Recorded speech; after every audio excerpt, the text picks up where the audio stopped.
This is a one-speaker meeting. Please welcome our speaker tonight, Nick.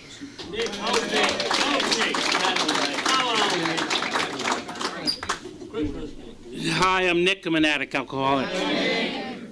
I just said to the young girl sitting next to me, I have no idea what I'm going to say. So I asked God to say, just let me tell the truth. That's all I care about, because somewhere in there, there'll be a message for the newcomers, for the old-timers, and some of you that just don't give a shit. Because basically, I said, I got sober in New York. I'm from New York. I'm from Brooklyn, yeah. And I got sober at Rikers Island. Nice. It's it's sort of like Paradise Island in the Bahamas, but there's a little barbed wire around it. It was, yeah, basically. And this is how it happened. You know, I was in and out of jail because every time I got sick and tired, I'd commit a crime because I just couldn't figure out how to do it anymore. So I picked up a chair one night on 34th Street, a park bench, and threw it through the window and waited for the cops because I was sick and tired. I was at my end, you know, and I waited for the cops, and he said, "Not you again?" And I said, "Yeah." And he took me right to Rikers Island, and H&I commitment came in, and this guy said, "How many people like it here?" No one raised their hand. You know, he said, no, honestly, how many people like it here in jail at Rikers Island? And no one raised their hand. He said, well, I could tell you a way. If you're here for a drug or alcohol problem, I could tell you a way to never come back. And I looked at him like he was crazy, you know. And that was March 15th, 1988. My sobriety date is March 18th, 1988. Because I got out the 17th, and go figure. And he said, if you're willing to do whatever I tell you, you'll never come back. And the first thing he says is, don't pick up or drink no matter what. And I thought, man, this is a tall order right away. I wasn't a vision for you. I wasn't a vision for my mother. I wasn't a vision for anyone. I was just down the end of my ropes. The day before, I took the gun that I would carry constantly and put it in my mouth and thought I'd blow my brains out because I was at my bottom. You know, and I worked my way down to the bottom because I had a good career going in New York, at least I thought it was. And every time I'd reach a new milestone, I would go deeper and deeper down to the point where I would say, this isn't so bad. And then I'd go down further. I'd learn new drugs, new alcohol, new this, new ways of doing it, new ways to put it in, and I just kept going down and down and down till the point I had no hope, and I just wanted to kill myself because I just couldn't go any further, and I was hopeless. But I came to the program in 1986, and I sat in the back, and I heard someone say in a meeting, if you kill yourself, you're killing the wrong person. And then I thought, what would your mother say? You know, these are the two things that I thought about. And I put the gun down. I walked up to 34th Street, and I threw a park bench through the window and waited for the cops, and boom. I was so beat. I was so hopeless. I was so without faith. I was so without. And just a little background. My mother's Jewish. My father's Italian. I went to Catholic school. And I don't blame them. You know, and I've been kicked out of every organization that I ever joined or ever participated, everything, you name it, including school and college. I've been kicked out or asked to leave politely until I got to AA, and no one ever told me. I learned about methadone treatment in an AA meeting in New York. There was a methadone clinic in the bathroom. It wasn't legitimate, but it still was there. If you didn't feel well, you know, someone would sell you a bottle of methadone. Anyway. You know, and I figured, you know, why not? And that was a 2-year run of misery. I got out, and I went to that meeting, and it was a freezing cold morning. And I sat in that room, and the first time I felt hope in a long time. I felt hope. That's all I cared about was hope, that there was help for me. You know, and they said, keep coming back, and keep coming back. It was a Narcotics Anonymous meeting, and keep coming back, keep coming back, keep coming back. And no one ever asked me to leave. And, you know, I went back the next day and they said the same thing. And fortunately, there was a guy there that became my higher power because he was one day clean and sober more than me. That's who I could trust, was the guy sitting next to me. I could trust him because I knew I used to see him at the liquor store, I used to see him on the dope lines, and I used to see him in jail. It was like we were all those places. And now all of a sudden I see him in an NA meeting and then an AA meeting. I stayed for the AA meeting because it was warm, you know, and there was coffee and there was donuts and maybe sometimes pizza left over, but, you know, it was okay. And I would sit next to him every day, and I started to talk to him, and the first words I said out of his mouth is, "You still sober? You still clean?" He said, "Yeah, today's day 3. And he said, "How about you?" "Today's day 2. And next day, day 4, day 3, day 5, day 4, day 6, day 5, day 7, day 6, day 8, day 7. And all of a sudden, you know, I started to feel like, you know, my shoulders sort of relaxed a little bit. Because all of a sudden I could trust somebody for the first time in a long, long time, you know. I left home when I was young. I left home early and young. But anyway, and I decided to do it on my own, you know. I just decided to do it on my own. And I think I learned a lot along the way that I cannot do it alone. What I've learned is that we can do it together, and I can't do it alone. Every time I get to the point where I think I can do it alone, I'm in trouble. I pick up the phone and say, "Help." Because to me, that's the biggest prayer. I could cite the Lord's Prayer in English and in Latin and probably Hebrew. I can probably say it all. But you know what? The greatest prayer I could say is help. I need help. Because there are, along the way of 21 and a half years of sober, there are plenty of times when I needed to say help. You know, I just can't do this. And you know what? It's okay. I've learned it's okay to ask. It's something that, you know, it's that 300-pound telephone. It's that mile and a half drive to your sponsor's house. That all seems too hard, you know. But if you're anything like me, you've waited around quite a while for things to happen. You know, either the liquor store to open, the drug store to open, the dope man to show up, you know. And along the way, you know, like I said, I've been arrested quite a few times. It was all because, you know, I just couldn't grasp the fact that there was help. And prior to me getting arrested the last time, I went to see my uncle, who's a street urchin also, took me to this guy, and he said, you know, he talked to me for a while, and he was a priest, and he said, you know, you're completely without faith. You have no trust in a higher power. You have no hope. And that really sparked my thinking, because when that fella came into the H&I commitment, all he did was speak about hope, you know, because he was hopeless too when he came in.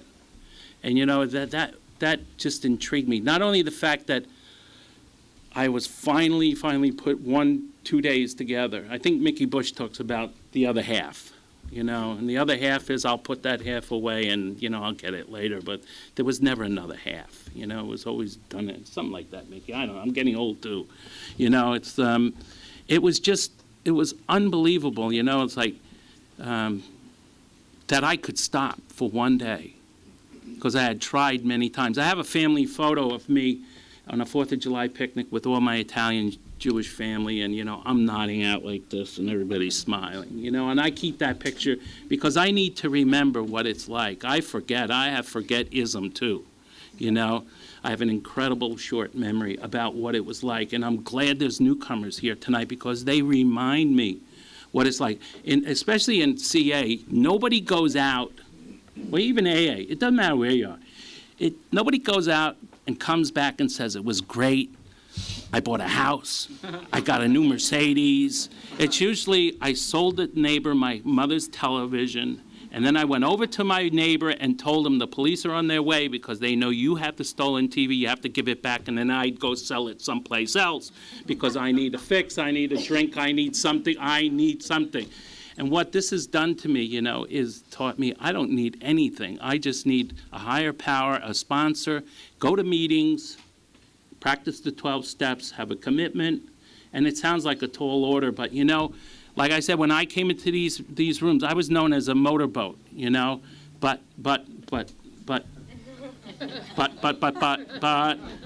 and you know, one day, one day in an AA meeting, a guy that was about 6'8", 300 pounds, black dude, and he said, "I'm your sponsor," and I knew he played for the New York Giants, and he was, I wasn't about to say no to him, because he blocked the whole door, and he said, "I'm your sponsor," and I, of course, went, "But, you know, I don't think so," and he said, "I'm your sponsor," and I learned to trust this guy, and I learned to tell him my secrets, and I learned to trust, you know, tell him all the stuff that I did to harm people. And then he died. He was HIV positive from shooting steroids, and he died 6 months later. And I thought, there you go again, God, you know. This guy taught me how to live. I didn't know how to live. I came to this program, I was worse than this, you know, an urchin living on a curb in the Bowery. You know, and I thought I was great. I carried a gun. Big deal. You know, I'll try not to curse. It's hard for a New Yorker. You know, I thought I was strong, I thought I was tough, but the real truth of the matter is I was scared. I was scared. You know, I was running scared for a long time. I started when I was 9 on my grandfather's wine that was turning to vinegar, but who knew at 9? You know, he had Dago Red in the basement, and I drank it, and it felt good, and it changed the way I feel, made me feel great. And you know what? What do you think I did? I stole some. You know, I stole a gallon, and, you know, my father caught me. So, you know, it just went on and on and on, and I learned how to drink, and I learned how to drink real well, and, you know, throw up over everybody, and I learned how to deal drugs. And, you know, one of the reasons I quit cocaine is because I thought I did it all and there was none left, you know. So I went back to drinking, you know. It went on and on. I robbed liquor stores, you know, I robbed people's houses. I used to go to people's houses. I used to pretend that I was interested in buying a house. And the first thing I'd do is say, "Can I go to the bathroom?" And I would look for cough syrup, I would look for Vicodin, I would look for Percocet, you know. And you know what, if there wasn't the thing, I'd take a few and I'd say, "You know what, I'd like to bring my wife back." I never bought that house, you know, and came back and went to the bathroom again. You know, and you know what? Today I don't have to do that. You know, I really don't. I go over a friend's house. I don't check out their medicine cabinet. I don't check out their liquor cabinet. You know, it's like all of a sudden I have a life. You know, and every day it gets better and better. I have a sponsor that's specific group. You know, and his sponsor's 43 years sober, and I just went to his birthday. And I said, this is what I want to be. 43 years sober. This guy has every award in the film business. Trust me, he has, you know, he has more awards than you could ever imagine. And the best thing he does, he says in his day, is he sets up the chairs on Thursday nights at the men's meeting in the Valley. That's the greatest thing to him. He's been doing it for 43 years. And I think, wow. You know, wow, big deal. It's an hour a day. I waited hours for the liquor store to open, hours, because they didn't have liquor in supermarkets. I'm BC. I'm also before crack. You know, so here you can walk to the liquor store. You can walk to Ralph's 24 hours and see all these beautiful bottles, blue and crystal and etchings and I stare at that shit, not because I want to drink it, it's just because I want to admire it. They're still trying to trick me that inside that bottle is a cure for what I suffer from, you know? And I look at it, especially in airports. You go to duty free, wow, look at that. It looks like the Empire State Building, that bottle, you know? Fuck, they're trying to trick me again, you know? But I know if I buy that bottle, or if I look what's inside that bottle, I could start all over again. I am just as close to the next drink as anyone is. The only thing that time gives me is the judgment to say, I don't need that today. You know, I was told you can drink tomorrow. And there was, you know, and then when I got there, he said, don't worry, you can drink tomorrow. Don't worry. Stay sober today. You can drink tomorrow if you want to. And eventually, you know, it was like, I don't feel like drinking. You know, just a little bit more after I was a year sober and I had a new sponsor, I got the opportunity to move to Hong Kong, and I did so. And for 15 days, this was the only pink cloud I had. I moved to Hong Kong because I sold everything in New York except my apartment.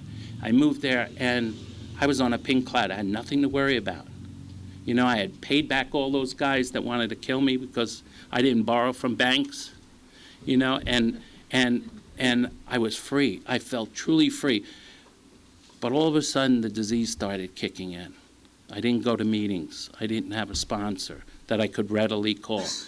And I immediately looked in the directory, the thing in the hotel, and it said, AA meeting in English. And I went to it, and it was a huge meeting. A lot of you Brits, man, you really like to fucking drink, you know. There were Brits out the can there, you know, and you know what? I felt just at home. Wherever I go, it doesn't matter what meeting I go to, I feel just at home. They might not do it right, the meeting might be wrong, but I don't care. I feel at home. And people say, Southern California has the greatest. I don't give a shit where you are. When you need a meeting, anything's the greatest, you know? And I moved there, and my career, all of a sudden, my career took off. And my sponsor said to me these words: if you go anywhere, first thing you do is pick up the yellow pages, find an AA book. Find an AA meeting, not the escort pages. So I had done a fourth step with him, obviously, and he knew me. You know, he knew me really well. It's like, oh, Crystal, Jasmine, yeah. You know, and he taught me that if I go to AA, if I get off the plane and make a phone call and get to an AA meeting, I'm going to have a good time wherever I am. You know, and that was true. And I had a great career. I had a great 10 years there. I worked all over the world. But, you know, the good part is there's AA meetings everywhere. I never forget, I went down to Melbourne, Australia, and I was there on a job, and immigration came in and, you know, asked me for my work papers and put handcuffs on me once again. And I told him no big deal. You know, he was apologizing as he put handcuffs on me. And they interviewed me and gave me a plane ticket out of there, but they gave me another day to stay there. And I went to an AA meeting at the railroad station in Melbourne. And I walked into the meeting not knowing a soul, and everybody was about 150 years old, and I figured they were all sober 149 years. There was donuts galore, and there was coffee, and I figured, someone came from California and started a meeting in Melbourne, you know? And I was hurting. I was seriously hurting because I had started working for a company, and I thought, you know what, this is the answer. I finally found a place that really wants me to work, and they really appreciated what I did, and this is the answer. And you know, that next day on the set, I'm a film director, and the next day on the set, immigration comes in, and boom, once again, my plans have changed. It's not what I thought. You know, so here I go to this AA meeting. I run like a little bitch to this meeting, and I get there on time, and you know, and where you from? I'm from New York. Oh, good, you can be the speaker. I went, and I found out in that meeting, you know, I was like 7 years sober.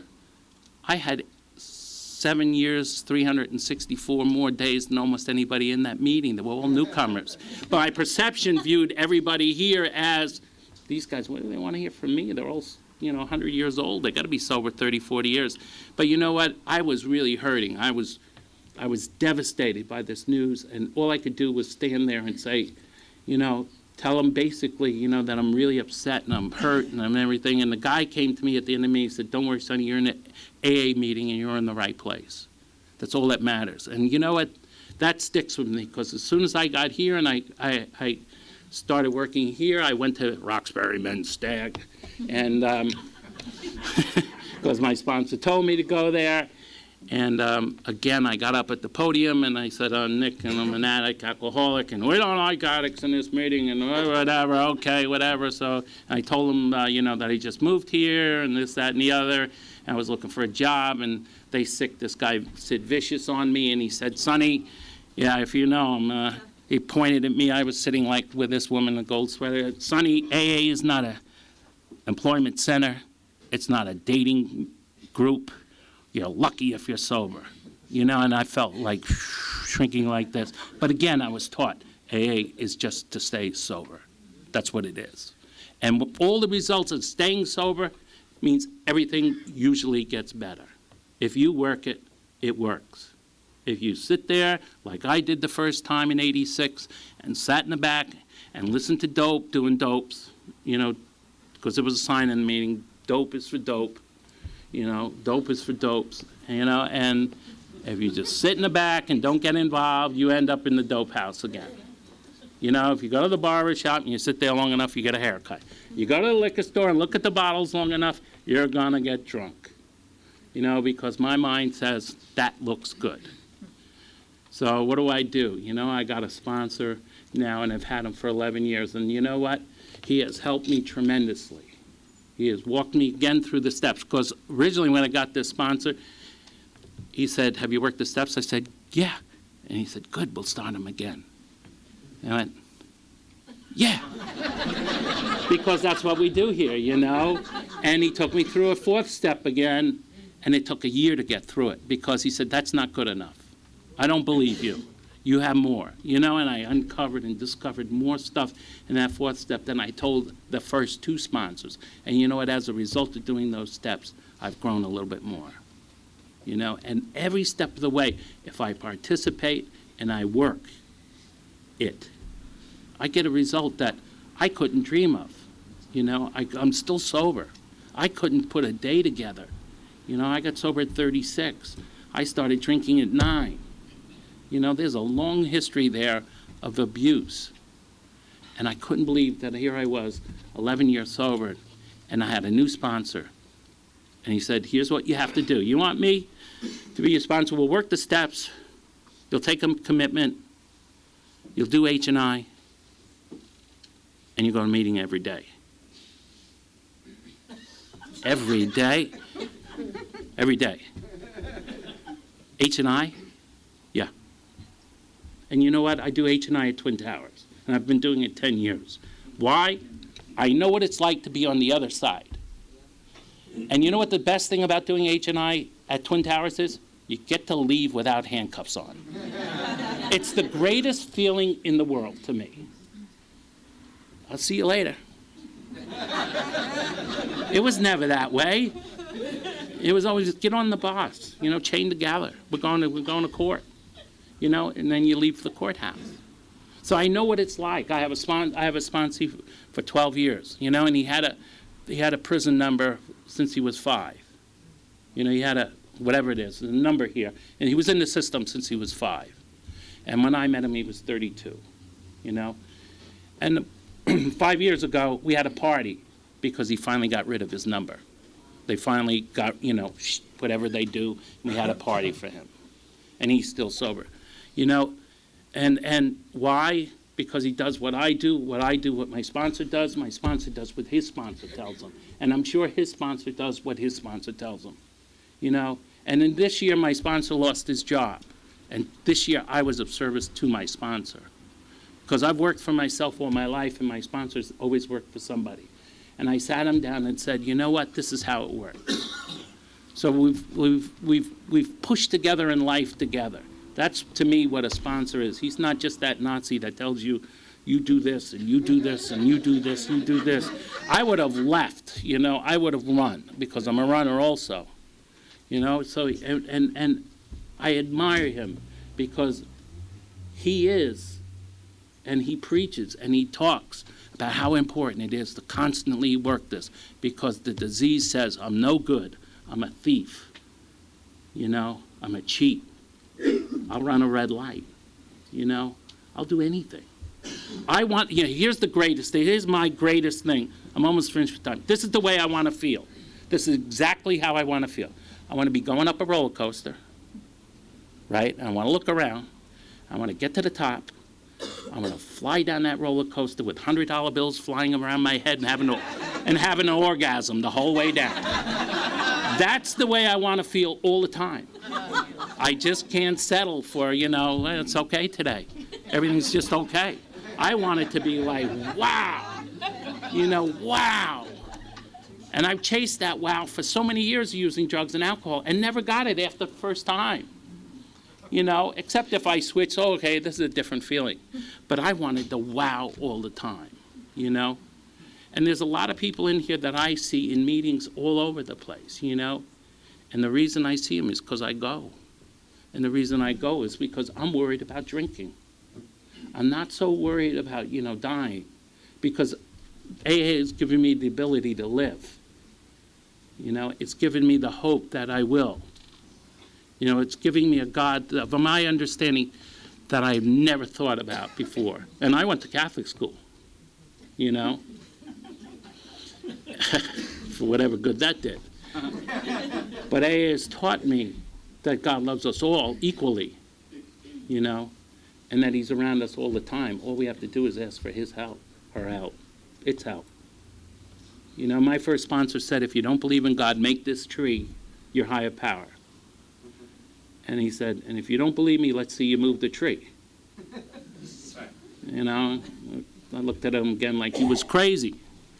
But you know what? I hugged that tree many a days because I loved that tree. You know, and that was my higher power. It doesn't matter what it is. You know, the ocean. You know, like a lot of sponsors take their people down to the ocean and say, go ahead, if you're so strong, stop that wave from coming in. You know, just try simple stuff. Try that flower from coming up. You know, try this, try that. But I've learned that my God, or your God, you can borrow my God if you want. He's available, you know. My God is there all the time I need help and when I don't need help. You know, is there to, like, keep me in a spirit that I've never thought I would dream of. Keep me in a faith that this works and this is the only thing that works.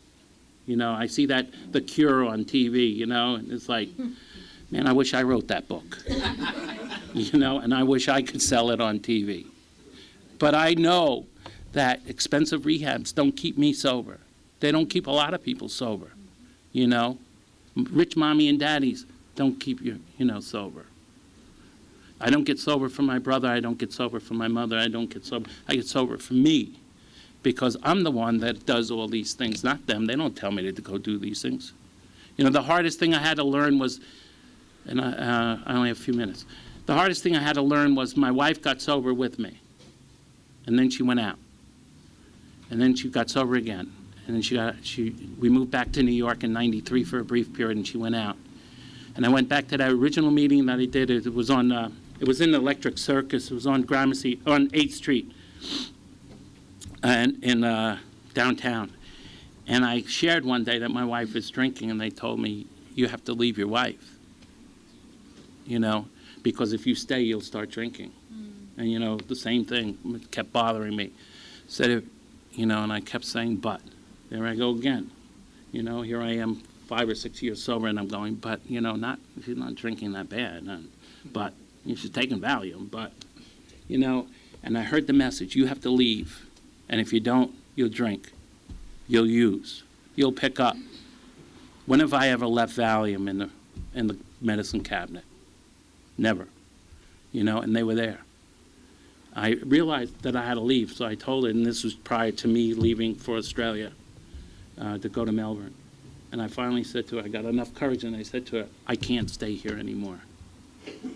You know, I can't. The only way I'll stay is if you get sober again. And she did. You know, and I stayed 30 days, and then I went to Melbourne, and she followed me, and then we moved back to Hong Kong. But it doesn't matter. I am a firm believer that I have to stay sober no matter what. Because I'm not a sippy poop type person. I'm not like a half a glass of sherry type person. I drank vodka. It said vodka on the bottle. It said scotch. It said gin. It didn't say fancy poo-poo label. It said gin. You know, it said that. It didn't matter what it was. If it was gin, I would drink it. If it was scotch, I would drink it. If it said alcohol, I would drink it. You know, it didn't have to say Grey Goose, you know, or any of those other fancy names. I know that that's my poison. I know that it will kill me. And I know my brain will say, have a little bit. You've never tried it. You know, never tried that. But, you know, I never said I would stick a needle in my arm. I never said I would freebase. I never said I would rob, you know, a warehouse. I never said, gee, tonight's a nice day. I think I'll go rob a warehouse. You know, I'm an alcoholic because I started with alcohol. I could tell you the very last thing I drank. I broke a bottle of tequila to get that last drop out of the corner. That was the very last thing I drank. I'm an alcoholic. I'm an addict. My name is Nick. Thank you.